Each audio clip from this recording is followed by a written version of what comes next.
Welcome back to this week in Showdown. Welcome back, everybody, and thank you, Matt, again for being here. As always, Matt is amazing, and he does the Showdown Bot .com and at MLB Showdown Bot on Twitter. And again, kind of without Matt's bot, I guess, and or his ability to do these amazing cutouts that you guys are seeing weekly. I don't know if we could be doing this every week for 24 weeks straight. I mean, I did a little bit at the beginning, but the bot was the reason I was able to do it. Yeah, wow, 24 weeks is kind of nuts. And we only got, 3 weeks left, maybe? October 3rd is the last game, so 2.5 weeks, maybe 3 weeks. I don't know. I'm not really sure. It's probably 2.5 weeks, 3 weeks. But yeah, there's not many weeks left. Yeah, this is, week 24. That's just wild. Yeah, it is crazy. So we'll jump right into it for everybody. A bunch of new people and some hot teams, which is why the Cardinals players are here. So Cardinals went from being like, we don't know if they're going to make the playoffs, to basically like knocking the Padres out, which, started a whole kerfuffle with Machado and Tatis. But because of how hot the Cardinals are, like everyone on their team is just money right now. And Tyler O'Neill has been very hot and cold throughout the season, but picks up 3 home runs this week, 10 RBIs, 9 runs on 9 hits, 2 stolen bases, 481 for the week. This card is beautiful. First of all, I think Tyler O'Neill is a monster stud. He looks great, and he has this awesome tattoo on his arm. But an 8 speed left field, right field +2 with pop, pretty sexy for 360. Yeah, I do like the look of this card too. I mean, the like elbow pad too is pretty sweet looking. Yeah, this is a great card. I mean, all around, I didn't even know he was having like this decent of a year. Like, I guess you had said it's kind of up and down, but well, I've had him on my fantasy team for like half the season, so it's like he'll get on a streak where he just crushes it, and then he'll get on a streak where he's striking out all the time. So then you drop him and you pick him back up, and it sort of is what it is. But yeah, I mean, he's got 28 homers and 13 steals. I mean, you wish he had more RBIs, but I don't know if he's played the full season either. So it's pretty nice. But I love the A speed. That is awesome. Yeah, what a sweet card. I mean, 360. For an 8, this seems about right. And just a balanced card. Perfect. If you just need a little bit of everything, this is your guy. Yeah, this card's going to be highly looked at if this is sort of what he's going to finish in, especially if he stays A speed and good outfield. This will be a nice card. Again, there's only a few weeks left, so these cards should be pretty close to locked in right now. But you'll see there's a couple interesting cards. There's at least one interesting card this week. But next up, we got Jose Ramirez, the Indians, still crushing it week to week. He picks up 2 more home runs this week, 7 RBIs, 10 hits, 10 runs, had 560 on base this week, including a 4-for-4 game. He has 4 triples this year, 35 homers, 95 RBIs. I mean, 24 stolen bases, an all-around amazing player. So you're getting the huge fielding, not as much speed on this card, but you're getting the single plus at 11, triple at 15, and 16 at home run. Monster card. This is probably the most. He's probably the most common on this series, right? I would think either him or who else has been on it that much. The pitchers have been on it, I think, more. Like Max Scherzer has been on it a ton. Who's the guy for the Yankees? Cole's been on it a lot. Oh, Garrett Cole. And at the beginning, DeGrom was on it every week. Tatis has been on it a lot. But in the past 5 weeks, I feel like 3 of them have been Jose Ramirez. Yeah. Yeah. So, I mean, we talked about this Ramirez. He hasn't changed much. No. But we compared him to Roland, the original Roland, and I think he's even more similar now. Really? To the Roland than I don't know if his card has changed that much, but 8 on base, 3 outs, +3 defense. He doubles at 15 or 13. The difference is Ramirez actually has 1 more home run. So Roland had a 17 home run. So that bumps him up. Roland is 390 and he's 410. Man, so you basically spend 20 extra points for a slightly worse batting average, but more home runs from Ramirez. Wow. And Roland gets drafted all the time. Like, he is like one of the top Yeah, picks in 01. So this card better be going very high in the draft. I think so. Yeah, for sure. I mean, he's having a great season, so I'm glad his card is reflective of that. I mean, I always wish everyone was A speed because those are the cards I like, but this card is phenomenal. That 11 single plus is really nice. Yeah, this guy just mashes. He's incredible. Yep. And the Indians got him for like nothing because they signed him when he was cheap and they weren't going to pay Lindor. I know. Well, it ends up looking good. It's looking good this year for Yeah. him. So. Paul Goldschmidt comes in at number 3 this week. Again, not maybe the best season for a Paul Goldschmidt in general, but he picks up 2 homers. He had 12 runs. Again, the Cardinals just absolutely were crushing it this week. Had a 536 on base percentage, so it bumps him up here to the 8. He's got the first base +1, which is typical of him. But the C speed, which Goldschmidt usually ranks a little higher, he's usually a little faster. Kind of slow this season. Only has 12 stolen bases. He's still got 26 homers. The card is good, but not amazing. A lot of singles, which is nice, but it doesn't pop out at me. But 270 with 18 home runs is probably going to get picked up. This reminds me of like, oh my god, what was that card I just drafted? Brian Hunter from 001. I'll look it up real quick. But what are your thoughts on the card? I think this is kind of looks a little like an old school card. Like besides the all strikeouts, it doesn't look like a modern card, like a 2021 card. Yeah. This looks like because Goldschmidt's a kind of an old school player anyway, and we're used to seeing him in the 9s and 10s, even 11s borderline probably back in his prime. But it's like a solid card. I'm looking at where it fits in the mix. There's like, Sean Casey's of the world and Mo Vaughn's of the world from back in the day. Like this guy fits within them. The guy I don't know if I'd. Oh, sorry. The guy I just picked up in my draft was Brian Hunter from 00. And I know it's different metrics, but he was an 8 on base, C speed, first baseman +1. But he only had the 19 through 20 home run, and so he had extra double and a lot less singles. But he was 220. So I feel like this Paul Goldschmidt's around that range for 270. I think it's actually the right price range.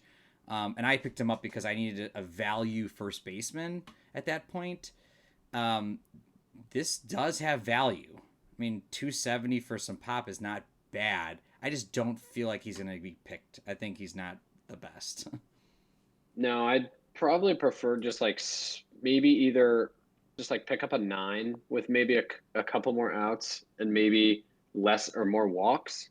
Yeah. I don't know. This isn't the kind of guy you draft. It's just not an exciting card. No, but he did do well this week, so maybe he can keep it up and improve his card a little bit and do something. But more than likely, this is probably what you're going to see. What should change, obviously, in the next few weeks is I'm guessing this is Jose Siri is his name. How do you pronounce it? He's only had, I guess, like 16. Well, he has 20 total at bats, but 16 in the past week. He had 3 home runs, 7 RBIs, 5 runs, 8 hits, and a stolen base. So his on base for the season is 500. And he just hit a home run tonight also. So he has 4 home runs. So this will be even better tomorrow. So everyone listening, check it out tomorrow. So this takes into account not today though. So he has 3 home runs at the time with a 500 on base for the season. So yeah, Matt, this card's a 12 OF +2. This is the card that make Jeff laugh, especially for week 24. This looks like a week 1 card. Yeah, that's what I'm saying. I guess with like the call-ups, with like the late call-ups in the season, with they didn't expand the rosters quite as much as they usually do, but this is nuts. 12 on base, a homer at 15, and then you get the weirdest part is he must have like maybe a couple steals. I don't know if it shows 3 steals. If you could bring that 3 up. Stolen bases. Yeah, 3 steals this in like week, 2 weeks. Yeah. Yep. That's pretty good. But like I said, this is going to be better tomorrow because I think this game's over. I mean, it might not be, but he went 1 for 2 so far tonight with a home run. So he's going to be batting still 500 with more home runs. So I'm actually interested to see what this card is tomorrow. But yeah, He'll probably just drop down. Like This is a nuts card. I know. So this is this a card will hilarious not card. be this way for the end of the season. I mean, it is kind of wild and something just fun to have, especially when you just saw Paul Goldschmidt. But yeah, I feel like Jeff's gonna have a field day with this one, just looking at this card. 1070. Like, do you even debate taking this for 1070? I can't afford that. That's like a fifth of your salary Uh-uh. usually. Yeah, that's two elite players Yeah, two for the elite price of this card. players. Yeah, So no, I'm not drafting this ever. no, but just funny to look at, obviously, and Oh crazy to yeah, see what he could do for the rest of the season. So we'll just keep an eye on him for the next 2.5 weeks. Max Kepler again got the shame of the week. He goes 1 for 20 this week, bringing his on base down to 305. Having just a below average season on him. I know people like seeing him, but this is not a good year for him. He's only got the 6 on base, a huge walk range. Again, he has some power, but you're avoiding this card like the plague. It's just not something you want to see. yeah. I would tank with the way the bot works. I would like you can get some good defense, like elite defense, and just tank even more on hitting, even more than this Kepler, Yeah. if you can even imagine that. But I mean, 3 through 12 walk, and he doesn't do anything really well. Yeah. Who's it? That's I the think you problem. guys were Like, posting about Luis Roberts the other day for the White mhm. Sox, who reminded me of like Chris Singleton for the White Sox and 00, who is like an A-speed 7 on base with like +3 center field. And I'm like, that's what I want. Like, if I'm going to Yeah, pay anything, give me something. A-speed, a better, at least a little bit on base, like some pop. This one's like in the middle, and so his salary's in the middle, and you just kind of avoid him. yeah, it's a weird one. I mean, it is weird also that he has left field, so he's good in the corners, but he can't really play center. So he that is kind of that is technically elite. That's It's a interesting. weird thing. I'm not used to seeing that. That's actually a good point. I'm not used to seeing the center field eligibility with a worse eligibility. Yeah. It treats them separately. Like, unless if you're a center fielder in the 01 set, you automatically get left field, right field, right? Mm, So this must be a case where he actually plays both, mm-hmm. and he just plays his defensive metrics in center field are just worse, That which is, makes sense. yeah, Like, yeah. if you're better left field, right fielder, It's but just that interesting. is weird. Yeah. We'll switch over to the pitching. Sandy was on here a few weeks ago, I think, for Shame of the Week, but he was having still a good season, and he picks it up this week. Has 14 innings with 11 strikeouts, .64 ERA with a win. Having a good year. Nothing too crazy, but I do love. This is a tier 2. He's got 3.05 ERA, 1.06 WHIP, a lot of strikeouts. This card's great. Tier 2. It's a little expensive. I wish it was a little cheaper, but for the tier 2, I draft like 4 1 through 16 out guys, and I love them. If you give me a 17 out guy, this is a huge ground ball range. This is probably going to make a lot of people very happy to play a card like this with a good defensive team. 550 seems probably right for a tier 2. I just hate spending it. I'm just kind of complaining, but this card's pretty good, and especially the 6 IP. Yeah, I mean, for the card itself, I would probably lean more towards like, because I don't like that there's a double on this too. I may lean more towards a 5 control 16 out if Yeah. I'm going to go the same tier here. But I mean, Sandy Alcantara, like, I watch a lot of Marlins games, with the Mets being in the NL East. This guy is going to be, I mean, he already is, but he's going to be elite in like 2 years. So the Marlins And are all the trading Marlins, him, is like, what they you're have telling me. probably, actually, that's a great point. He'll probably won't be a Marlin, but he'll be elite somewhere else. Yeah, And exactly. he's a stud. This guy's a stud. Yeah, I would say I wouldn't draft him. Like the ground ball range, like you said, I'd probably go a different route, but he's having a good year, so good for him. Absolutely. Next up, Alex Manoa, probably. This Yeah. picture you picked was awesome. I mean, he looks like he just got done like brawling, but You he, know what I thought? Like, he kind of looks like Java Chamberlain. You remember Java yeah, Chamberlain? yeah, He's yeah, kind of yeah, got that vibe going. yeah. He's got like the square face, Mm-hmm. but the 100%. card itself, he picks up a win this week against Tampa, having a really rocky season overall, but The Blue Jays are doing good right now, so you got to take anyone you can get that's producing. Is tier 3, no doubles, 5 IP. I'm probably avoiding a card like this. I don't really want to spend 430 on a card like this, but you're probably going to see a lot of these drafting people at home because it's just there's going to be a lot of 5 IPs, a lot of 3 controls. They're probably going to be in this 16 to 17 out range, so you might just have to pick your poison. But yeah, he's you're going to see a lot. Yeah, based on I've ran the bot for the top like 600 guys this year. 3 control 17s are all over the place. Yep. Especially with 5 innings pitched. So this one would be a higher 0.1 just because of the 2 walks instead of a double or a single. Yeah, for sure.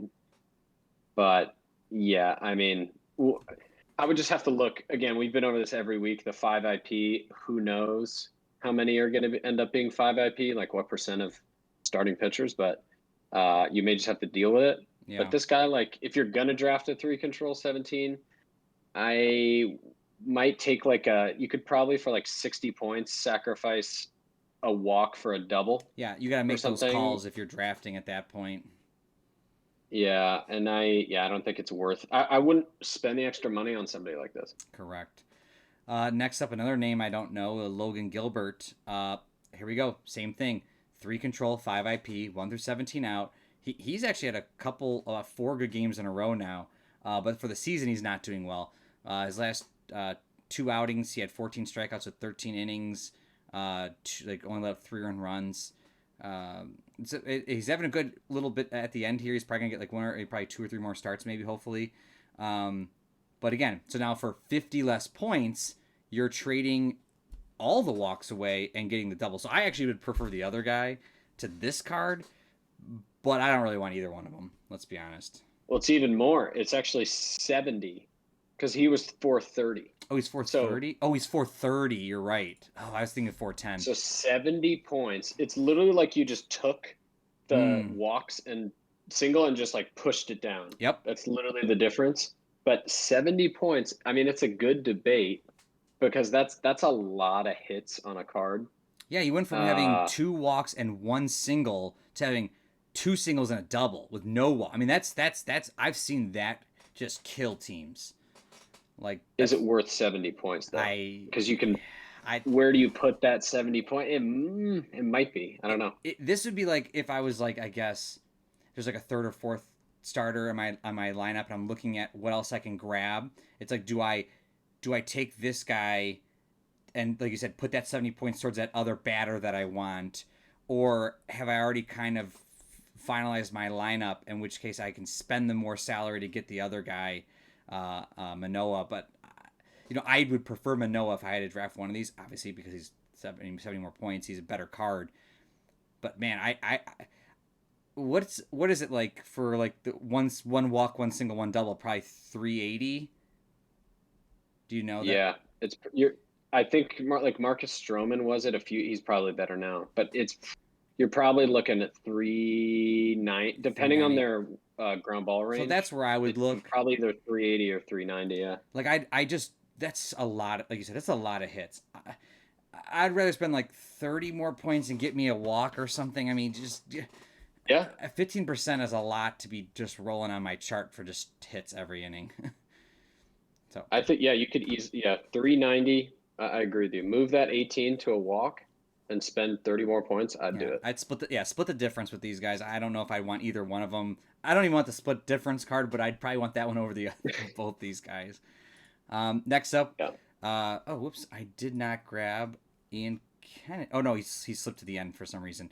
I don't know why, but Ian Kennedy's up next. He is a closer, so we got to have some relievers in here. Wild closer here. He has 2 saves this week and a win, so that's why he made it for the week. He's at 2.7 ERA for the week, but a 3.5 for the season, 24 saves. But the home run on the chart here, so he's got the tier 2, no double, but that double slides into the homer, so now you're getting a tier 2 pitcher at 170. So it is, if you're a 2000 fan, you're gonna look at this card probably going like, what the F? Why would I get John Johnson again? In 2001, salaries are way higher for relievers, so 170 is a huge steal for a tier 2. But You gotta pay for it with that home run. And Yeah, you're looking at more like normally it'd be like a three control 16, 17 out, or maybe like a five control 15 out for this price. probably Maybe probably less, with like maybe a four double. control 15 out. Yeah, something like that. I just hate the homer. You do, but It's so we just ran the sorry, see the 2020 league, and the guys that had home runs on their charts, there was a few that did really bad, but for the majority, those players that you got big discounts on with that had like high control, high out range. So like I think Garrett Cole was it Garrett Cole last season? Maybe it was Garrett Cole last season. yeah, he let up a lot of Yeah, homers. so Yeah. he had like a four control, like 18 out, like ridiculously good card, but then had a home run on his chart. And so people were like, ugh, like, and so he was like only like a 300 point starter. But it's like for 300 points, you're getting like a tier one starter for like 5 innings and that risk the home run. I think he did bad. I'm using a bad example, but overall, the pitchers that were like that did really well. Like they just looked at it and go, I'm only letting a home run 5% of the time. If I have a lot of outs, I'm still getting those the majority of the time. Now, this card's a little different because 17, 18, 19, and 20 are all getting on base. But if you could find a guy that has the home run where 17's an out, maybe there's only some maybe walks and one single, it starts to become a lot better odds to take a card like that. Yeah, and the other key important thing is, I mean, he unlike Garrett Cole, like he's only pitching 1 inning. Yeah. So Yep. I don't know if I'm bringing him in the ninth, but he could be like a good, I don't know, seventh inning guy You for say that, like but the pretty cheap. Phillies the You Phillies are roll the bringing him dice. in the ninth. Oh no. Well, they're hanging around, so it's working out for him. But yeah, he's got to reduce those homers. I mean, Yeah, I don't know. Maybe I'd think about it. in the past week, he's up 3 home runs. Yeah, that's why. Hmm. Okay. So, but Yeah, before, and he's got a small ground ball range too. So like you get guys on base, it's gonna be tough to double them up. And then plus the homer, oh my god, I don't know. if you go look This is at a good if debate. you go look at his like game log for like the past, I think it's like 2 weeks in here. He's got four. Oh, he's got 3 blown saves, and one of them where he still got the save. But of those 4 blown saves were all home runs. Like other than that, Mm, he's very dominant. Like he lets up one hit, one yeah. home run, blown like he so. It's interesting, but if this card had the 17 out, let's say, and was like 220, and like say like 18 was a walk, 19 single, 20 home run, and he was 220, 230, 240, somewhere in that range, much better card. I'm telling you, the home run comes up 5% of the time for 1 or 2 innings. This is a really solid reliever. I'm I've seen it Yeah. happen. The guys that won the league or were like top teams in the league had home run heavy pitchers that they just did not care about. It was Okay. interesting. But I Yeah, it's wouldn't fair. I wouldn't do it if like they had so many chances to get on base because like you'll walk a guy then get the home run and it's like, well, that sucks. But like Yeah, it's brutal. if the only chance is a home run, you're not getting too hurt too bad. Now I'll slide back to Wade Miley here, who was having a great year up until like a few weeks ago, and in the past like 2 weeks he's given up a ton of runs. 2 or 3 weeks actually since the beginning of the month he's been getting shelled. The Reds have sort of started to slip as the Cardinals have started to come into the wild card. Uh, he got annihilated his last 2 outings. He has 2 losses this week. 3.37 ERA for the year. So the card itself, being in tier 3, it looks like a normal card. 6 IP. Probably a guy I'd actually look at drafting just because of the huge ground ball range. 6 IP and for 410, he's actually less expensive than Manoa. But I think he's on a bad slide. I think his card's gonna get worse before it gets better. But he got the shame of the Yeah. week this week. Same tier.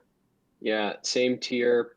Big ground ball range. I mean, just like the other cards we've seen recently, a lot of hits on that chart. Um, I like. Do you pick if you were between a three control 17 and a five control 15? Like Five control 15. the cards we saw earlier versus this. Yeah, I agree. Yeah, Especially like it's not even close. But I like 4 control 16s over 5 control 15s. I'm very strange guy. I feel that those four control those just feel a lot more safe Yeah. for some reason. I don't know if it's just like I don't know if it's all in our head, but Well, I've seen too yeah, I many feel that Randy too. Johnsons, who was a 3 control 18 out in the 2000 set, literally go from like complete game shutout to pitches 3 innings getting annihilated. So I've seen the 3 control do bad. The Trust me, 5 controls great. I would much rather have this card than the 3 controls. I just like to lean the 416s. I think I find value in those. Usually, sometimes they're less salary, but if this card's going to be like 410, I mean, this seems like a really good salary for this kind of card. So Yeah, I'm I would looking take at him. he's literally the exact same as this Matt Morris, but Matt from the 2001 set, but Matt Morris had one less innings pitched. So you're basically getting, uh, yeah, they're almost identical. Wow. Um, yeah, you're basically getting a free innings pitch. Yeah, So not a bad value. absolutely not. That is again week 24. Did not think this is what we would see in week 24. Some of these people, uh, again, we probably will have 2 to 3 more this week in showdowns as we go. So definitely stay tuned. Hopefully we can get Matt and Jeff on one of them together, which would be epic. We But need that for the finale. for sure, We need that we for should the definitely finale tell for Jeff sure. he needs to be there. So thank you everyone for listening and peace. Peace.